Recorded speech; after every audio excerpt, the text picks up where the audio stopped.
Halo, perkenalkan nama saya Muhammad Dimas Setiawan. Perkenalkan, nama saya Putri Puspita Rani.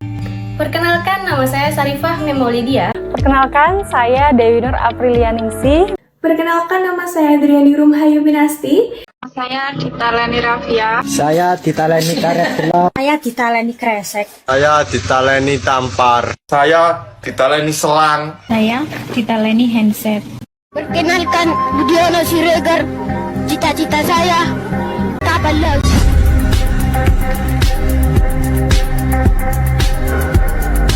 Cuplikan video tadi adalah hasil rekaman di era milenial di mana orang tersebut kemungkinan besar lahir di era milenium atau tahun 2000-an. Dari sampel perkenalan nama pada video tadi, ternyata tidak ada satupun dari mereka yang bernama Sulastri Paijem Paijo Ponidi Ngadinem Ngedimin dan nama khas Jawa kuno lainnya. Mengapa demikian? Sesuai dengan judul video ini, kali ini kami akan membahas tentang pergeseran tren nama-nama manusia, khususnya masyarakat Jawa. Namun sebelumnya, mohon maaf jika nanti ada yang kebetulan menyebut nama Anda, orang tua Anda, atau kakek nenek Anda. Video ini tidak bermaksud menyudutkan siapapun karena video ini adalah studi pustaka yang diharapkan dapat mengedukasi, menginspirasi, dan menambah wawasan. Sebelumnya, untuk kamu yang mau request tentang pembahasan menarik dan unik tentang linguistik, histori, sosial, humaniora, Anda bisa ketik di kolom komentar. Jangan lupa bagikan video dari Basantara Media ke teman kamu agar channel ini terus dapat menginspirasi dan berkembang. Bapak Sudirman. Sukirman saya. Sukirman. Sudirman. Sukija. Sukija. Sukirman saya. Sukirman. Sudirman. Sudirman. Sudirman. Sukija. Sukija. Manusia modern sudah tentu mempunyai nama. Nama adalah identitas paling dasar manusia. Dengan nama manusia dapat membedakan setiap orang.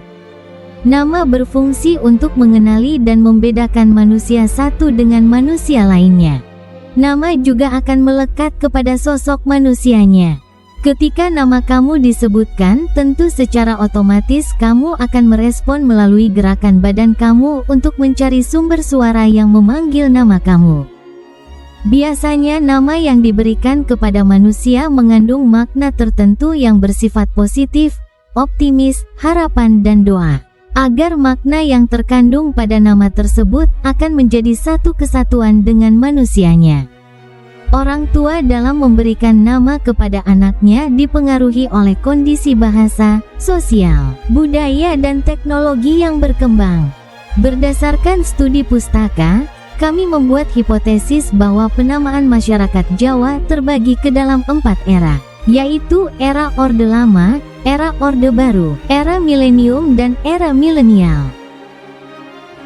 Pertama, era Orde Lama. Era Orde Lama adalah era ketika Indonesia merdeka hingga tahun 1960-an.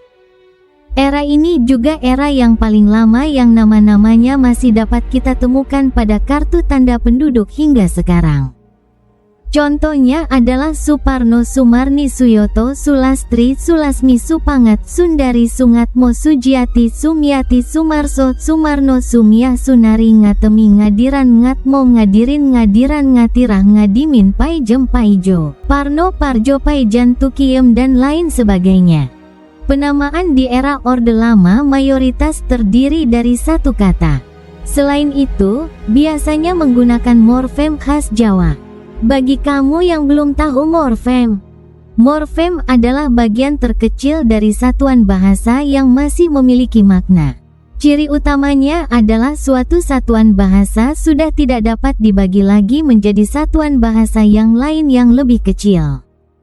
Menurut studi yang dilakukan Sahid Teguh Widodo yang bertajuk Konstruksi Nama Orang Jawa, studi kasus nama-nama modern di Surakarta, orang Jawa zaman dulu banyak menggunakan morfem, su. Contohnya Suhardi. Menurutnya, awalan, su, pada nama Suhardi merupakan sebuah morfem. Kata Su sendiri mengandung arti baik. Contohnya, nama Sudarmi yang memiliki makna wanita yang memiliki akhlak yang baik dan mulia. Selain itu, Sumitro yang maknanya harapan dapat menjadi sahabat yang baik. Dalam khazanah nama orang Jawa terdapat banyak unsur nama yang memiliki morfem seperti Su, Sa, Wi, Nga, Sri, dan masih banyak lagi. Nama-nama di era ini biasanya adalah nama-nama kakek nenek buyut atau mungkin orang tua kita, mungkin masih memakai nama Jawa yang kental dan khas. Penamaan manusia zaman dulu cenderung sederhana dan biasanya hanya terdiri dari satu suku kata. Kedua, era Orde Baru.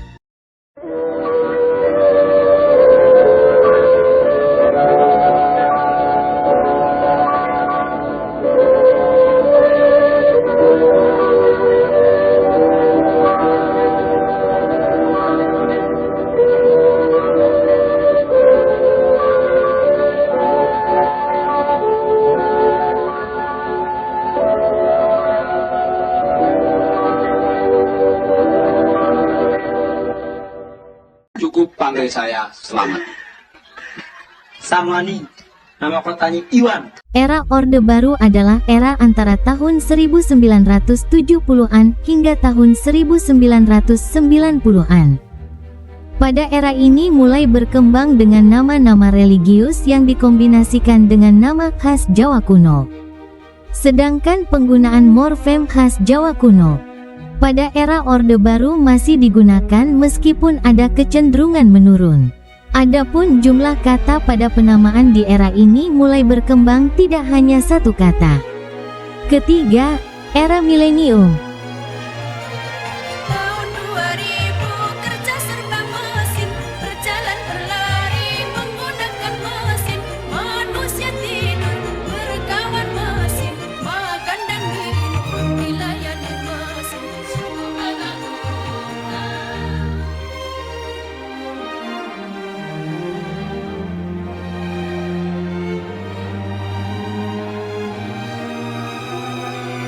Era milenium adalah era yang ditandai dengan memasuki tahun 2000 di mana teknologi semakin berkembang dan transfer antar budaya menjadi lebih intensif. Pada era ini, terjadi perubahan besar dalam pola penamaan masyarakat Jawa, di mana nama-nama bernuansa religius semakin mendominasi dan mulai banyak menginspirasi orang tua dalam memberikan nama kepada anaknya. Variasi kombinasi antara nama yang bernuansa religi pun semakin beragam.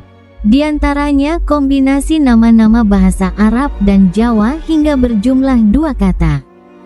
Sedangkan adopsi nama menggunakan bahasa Inggris dan bahasa lainnya belum banyak digunakan. Namun, pada era milenium inilah awal terjadinya kepunahan nama-nama khas Jawa kuno.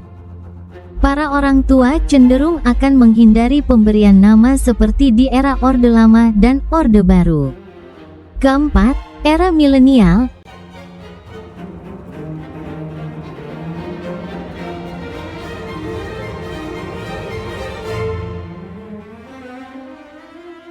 Pola pergeseran tren nama pada era milenial berubah dengan cepat. Akibat dari transfer informasi yang cepat, akulturasi budaya yang terjadi dalam hitungan detik, serta teknologi yang semakin canggih. Pola penamaan pada era ini cenderung banyak mengadopsi kosakata bahasa asing yang dikombinasikan dengan nama-nama bernuansa religius. Adanya fenomena orang tua mencarikan nama anaknya melalui internet dan media sosial muncul di era ini. Jumlah kata dalam memberikan nama mayoritas 2 suku kata dan jarang sekali hanya 1 kata nama saja.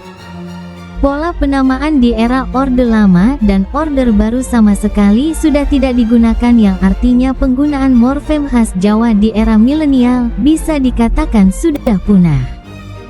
Sebuah jurnal yang ditulis Erik Kunto Aribowo dan Nani Herawati dari Pendidikan Bahasa dan Sastra Daerah FKIP Universitas Widya Dharma dengan judul Trends in Naming System on Javanese Society. A Shift from Javanese to Arabic pada tahun 2016 menunjukkan adanya kombinasi nama anak yang bernuansa Islam dengan bahasa lain seperti nama Jawa, Arab, Inggris, Latin, Jepang, dan Ibrani. Dengan sampel data berjumlah 11.882 nama yang tersebar di 3 desa yakni Desa Tegal Mulyo, Desa Gesikan, dan Desa Barenglor, ketiga desa ini terletak di Kecamatan Kemalang, Kabupaten Klaten, Jawa Tengah. Dari penelitian ini menunjukkan bahwa setiap nama anak di era milenial cenderung akan mengkombinasikan lebih dari 2 bahasa. Beberapa kombinasi nama yang sering digunakan adalah Arab dan Latin, Ibrani dan Arab, Jawa dan Arab, Arab-Arab dan Jepang, Arab Ibrani dan Arab, Jawa Inggris dan Arab, Arab Jawa Arab dan Jepang, Arab Jawa Jawa dan Arab, Arab Jepang Jawa dan Jawa.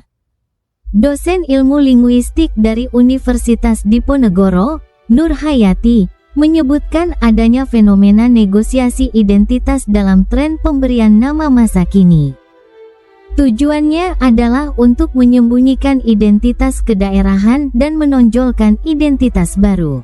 Menurutnya, bagi sebagian masyarakat, pemberian nama yang bercorak global akan menunjukkan identitas yang berbeda, yaitu bukan lagi bagian dari masyarakat lokal pada umumnya. Ini bisa menjadi sarana bagi mereka untuk menaikkan status sosial dan seakan telah bersatu dengan era modern. Mereka sadar bahwa ke depannya, anak-anak mereka adalah bagian dari masyarakat dunia.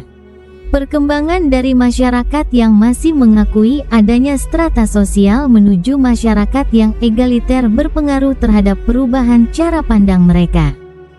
Demikian penjelasan mengenai pergeseran tren nama-nama masyarakat Jawa.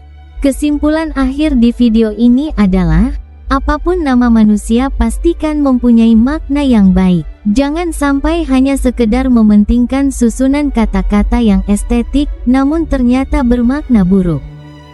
Terima kasih telah menonton sampai di detik ini, nantikan video menarik, unik meskipun agak nyentrik tapi tetap apik dari Basantara Media. Basantara Media menyuarakan inspirasi menggemakan literasi.